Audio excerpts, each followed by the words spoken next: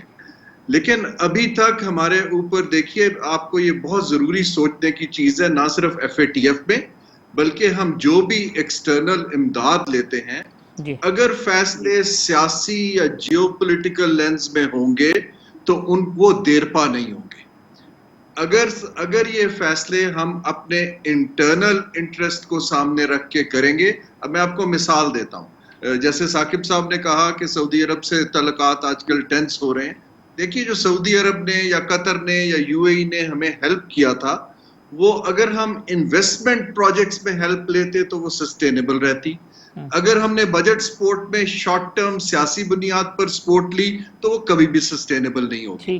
تو F A T F میں جو ہمارا ہے وہ ابھی تک we are not out of the danger zone. ابھی امریکہ کا انٹرسٹ کیونکہ اس وقت افغانستان کی ڈیل میں پاکستان کے ساتھ ہے، تو اس لیے ہمیں ریلیف رہے گا جب تک افغانستان پیس پروسیس چلتا رہے گا.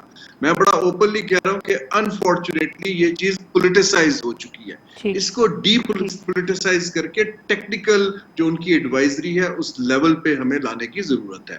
تو پاکستان کے لیے یہ جو تیزی سے آپ دیکھیے چین اور امریکہ کی ٹینشن بڑھ رہی ہے، نئے اسلامی ملکوں میں بلاک بن رہے ہیں، ساؤتھ ایشیا کے اندر جو ٹینشنز ہیں، پاکستان کو بڑا کیئرفلی ملٹیپل پارٹنرز کے ساتھ ڈیل کرنے کی صلاحیت پیدا کرنے کی ضرورت ہے تاکہ یہ جو اپرچونٹی ہے اسٹیبلٹی کی، ہم اس کو کیچ کر سکیں. اور ہمیں یہ ابھی تک اس کے اندر یہ بیک فائر خاصی حد تک کر رہا ہے. میں یہاں ایک وقفہ لے لوں، وقفے کے بعد آتے ہیں تو پھر پروگرام کے آخری حصے میں یہ تھوڑا سا مہنگائی بے روزگاری کے حوالے سے گفتگو کر لیتے ہیں اور سجیشن لے لیتے ہیں کہ آخر جو ہے ہمارے جو ماہرین ہیں وہ حکومت کو کیا مشورہ دینا چاہیں گے کہ پاکستان کی اکانومی بہتر بنانے کے لیے فوری نوعیت کے اقدامات کیا ہیں، کن چیزوں سے بچنا چاہیے. پروگرام کے آخری حصے میں گفتگو کریں گے. ویلکم بیک ناظرین. ڈاکٹر اشفاق حسن صاحب، ہارون شریف صاحب اور ثاقب شیرانی صاحب میرے مہمان ہیں. پاکستان کی معاشی صورتحال کے حوالے سے گفتگو کر رہے ہیں. ثاقب شیرانی صاحب، ریجنل سیکیورٹی سچویشن جو ہارون شریف صاحب جس طرف اشارہ کر رہے ہیں، انڈیا کے ساتھ ہماری ٹینشن، سعودی عرب آپ نے کچھ ذکر کر دیا. اس کا ایک بہت بڑا جو الارمنگ سچویشن ہے وہ ریمیٹنسز کے حوالے سے بھی ہے کہ جی وہ بھی ہمیں لگتا ہے کہ وہاں پہ اس کے اوپر بھی خدا نخواستہ کوئی فرق پڑ سکتا ہے. اس پوری صورتحال میں پاکستان کی اکانومی کتنے خطرے میں؟ دیکھیے انفارچونیٹلی طارق صاحب، میرا خیال ہے کہ اگلا 1 سال جو ہے وہ ابھی بھی میں مشکلات دیکھ رہا ہوں کہ پاکستان کی جو معیشت ہے وہ مشکلات میں گھری رہے گی. انہی وجہ سے ایک تو آئی ایم ایف کا پروگرام جب بھی دوبارہ بحال ہو تو وہی سارا سلسلہ دوبارہ شروع ہو جائے گا، انٹرسٹ ریٹ انکریزز کا. دوسرا انفارچونیٹلی ہمیں جو تھوڑی سی اسپیس ملی تھی کووڈ میں، جو عالمی منڈی میں خام تیل کی قیمتیں $10 $20 تک آ گئی تھیں، وہ دوبارہ بڑھ گئی ہیں، تو وہ اسپیس بھی ایواپریٹ ہو گیا ہے. اس کی وجہ سے افراد زر میں جو پریشر آ رہا ہے پائپ لائن میں، اس کی وجہ سے interest rate I M F کا پریشر ہو یا نہ ہو، میرا خیال ہے سینٹرل بینک جو ہے وہ سپٹمبر کے آنورڈز انٹرسٹ ریٹ دوبارہ بڑھانا شروع کر دے گا. پھر یہ سارے چیلنجز ہیں ایکسٹرنل سائڈ کے اوپر سعودی عربیہ کے ساتھ اور باقی جیسے آپ نے کہا. تو میرا خیال ہے یہ اگلا 1 سال جو ہے ہم گروتھ کی طرف ویسے ہم نہیں جا پائیں گے.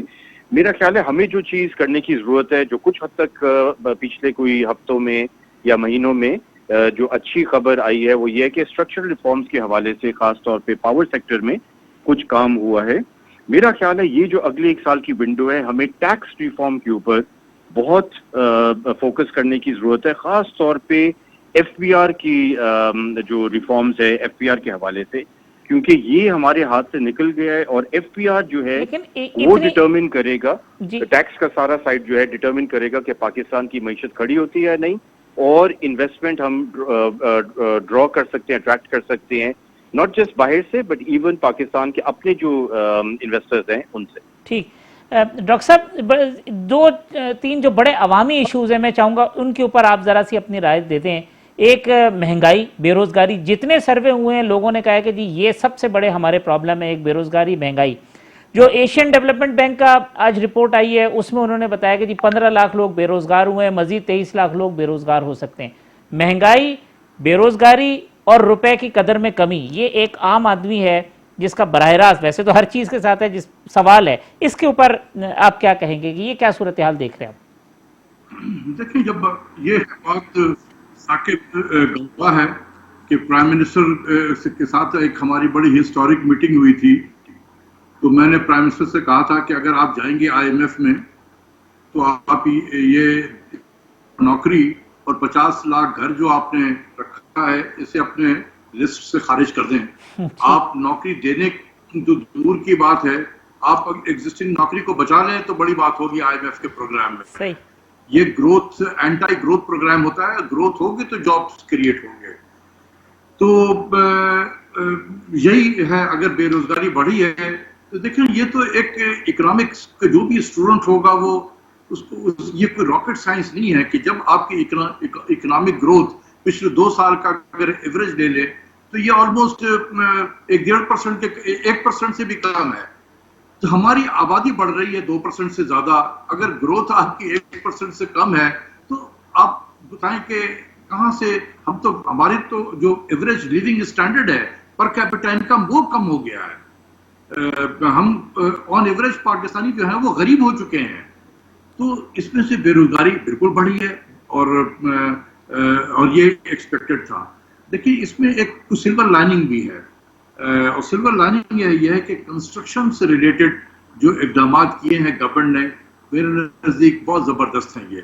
اور ایک ہوپ ہے کہ اس کنسٹرکشن کی ریوائول کی وجہ سے بہت ساری انڈسٹریز ہماری ریوائیو ہو جائیں گی اور اس میں لوگوں کو نوکریاں بھی مل سکتی ہیں. تو جو آج بے روزگار ہو گئے ہیں شاید وہ واپس آ جائیں.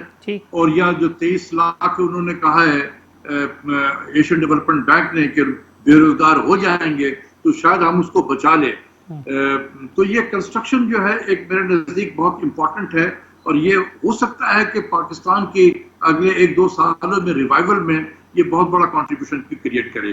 دوسری چیز یہ حکومت کے لیے میں بتانا چاہتا ہوں کہ ابھی میں دیکھ رہا ہوں کہ ایک بہت زیادہ ایکزوبرنس کا مظاہرہ ہو رہا ہے ہر طرف میں. ہمیں امپورٹ کی طرف نظر بہت گہری رکھنے کی ضرورت ہے. امپورٹ، ہمارا گاڑیوں کا امپورٹ اور اس قسم کے لگژری آئٹمس کے امپورٹ دوبارہ بڑھنے شروع ہو گئے. ٹھیک. تو ہمیں اس وقت ڈالر بچانے کی ضرورت ہے. A dollar save is dollar earn. میں گورنمنٹ سے کہوں گا کہ آپ ایک selective import, aggressive import compression policy adopt کریں ان آئٹمز کا جس کے بغیر پاکستانی زندہ رہ سکتا ہے، اس کو روکیں، اس پہ ڈالر ضائع نہ کریں، ورنہ یہ بیلنس آف پیمنٹ کا پھر کھڑا ہو جائے گا. یہ ثاقب نے صحیح کہا کہ یہ جو ہمیں کہا تھا $3.2 بلین ڈیفرڈ پیمنٹ پہ، یہ شاید اب نہ ملے. شاید کی بات کر رہا ہوں میں، نہ ملے. دوسری چیز ہے کہ آئل کی قیمتیں بڑھنی شروع ہو رہی ہیں تو ہم کہیں واپس جو ہے وہ اب 12, 13, 14 بلین ڈالر کرنٹ اکاؤنٹ کی طرف موو نہ کرنا شروع کر دیں. تو اس سے بچنے کے لیے ہمیں selective and yet aggressive import compression policy adopt کرنی ہے. ہم اپنے FBR سے کہیں کہ وہ ریویو کرے اپنے اسٹرکچر کو، ٹیرف اسٹرکچر کو. یہ امپورٹ کمپریشن ایکسچینج ریٹ کو ڈپریشیٹ کر کے نہیں، انٹرسٹ ریٹ کو بڑھا کے نہیں. یہ وہ جو اپروچ ہے اسٹیٹ بینک کا، اس کو ہم کہتے ہیں monetary approach to balance of payment. Not necessarily that it will work in every country whether it is a developed country or it is a developing countries. تو اس لیے میں اکنامکس میں بہت سارے اور بھی طریقے ہیں ہمیں بتائے ہیں کہ کس طریقے سے آپ اپنے امپورٹ کو کمپریس کر سکتے ہیں. وہ راستہ ہمیں اختیار کرنا چاہیے. ہارون شریف صاحب کوئکلی سر سجیشن آپ کی گورنمنٹ کے لیے. دیکھیے شارٹ ٹرم چیلنج تو بے روزگاری سے نپٹنے کا ہے اور میں یہ ریمائنڈ کرتا چاہوں کہ لارج اسکیل مینوفیکچرنگ جو ہے وہ اتنے روزگار نہیں فراہم کرتی جتنا ہمارا سروسز سیکٹر اور ایگریکلچر لنکڈ سیکٹر کرتا ہے. ٹھیک. ہماری جو کمپیٹیٹیونیس ہے وہ ایگریکلچر میں ہے, ہماری کمپیٹیٹیونیس جو ہے وہ ابھی بھی ویلیو ایڈڈ ٹیکسٹائلز میں ہے. ہمیں ایک دو ترجیحات کو درست کر کے ان کے اوپر زیادہ سے زیادہ زور لگانا چاہیے شارٹ ٹرم میں. جہاں تک میڈیم ٹرم ہے, اگلا سال ریوائول کا ہے, ہمیں گروتھ کی ایک اسٹریٹجی جو جیسے کولیگز نے ذکر کیا ہے اس کے لیے بڑا سیریس سوچنے کی ضرورت ہے کہ ہم نے خطے میں اگر گرو نہیں کیے تو ہماری جو بارگیننگ پاور اور کمپیٹیٹیونیس اور کم ہو جائے گی. اور کام کرنے کے لیے جو انیفیشنسیز ہیں بیوروکریسی کی, اس سے جب تک ہم انسولیٹ نہیں کریں گے ہم دنیا کو پازیٹیو سگنل نہیں دے پائیں گے. ثاقب صاحب سر آپ کے سجیشن؟ میں یہی بات جو ہارون صاحب نے کی ہے اس کو آگے لے کے جاتا ہوں کہ بیسکلی یہ اگلا ایک سال جو ہے ہم ٹیکس ریفارم کے اوپر اور ہمارا جو سسٹم آف گورننس ہے یہ ہارون صاحب نے بھی بھگتا ہوا ہے, میں نے بھی بھگتا ہوا ہے, ڈاکٹر صاحب نے بھی دیکھا ہوا ہے کہ جب تک یہ ٹھیک نہیں ہوگا تو ہم بیوروکریسی کے اندر جو ٹیکنوکریٹس کو لے کے آتے ہیں ان کو ہم فعال نہیں بنا سکتے ہیں, بیوروکریسی ان کو جو ہے وہ چلنے نہیں دیتی ہے. تو یہ سسٹم آف گورننس پہ بہت اشد ضرورت ہے کہ ہم فوکس کریں کہ اس کو کیسے بہتر کر سکتے ہیں, بیکاز اس میں ہم سب کا نقصان ہے. تو میرا خیال ہے یہ دو چیزوں پہ فوکس کر لیں, باقی چیزیں ہو رہی ہیں انشاءاللہ. پاور سیکٹر کا ریفارم ہے, پرائیویٹائزیشن, اسٹیٹ اونڈ انٹرپرائزز کی ریسٹرکچرنگ آہستہ آہستہ شروع ہو گئی ہے. میرا خیال ہے یہ حکومت جو ہے صحیح ڈائریکشن میں ہے, بٹ یہ دو چیزوں کے اوپر زیادہ فوکس کرنے کی ضرورت ہے, خاص طور پہ میرے نزدیک ٹیکس ریفارم. ٹھیک. ڈاکٹر اشفاق حسن صاحب بہت شکریہ, ہارون شریف صاحب, ثاقب شیرانی صاحب, تینوں مہمانوں کا بہت شکریہ. کل اسی پروگرام میں انشاءاللہ اسی وقت دوبارہ ملاقات ہوگی. اللہ حافظ.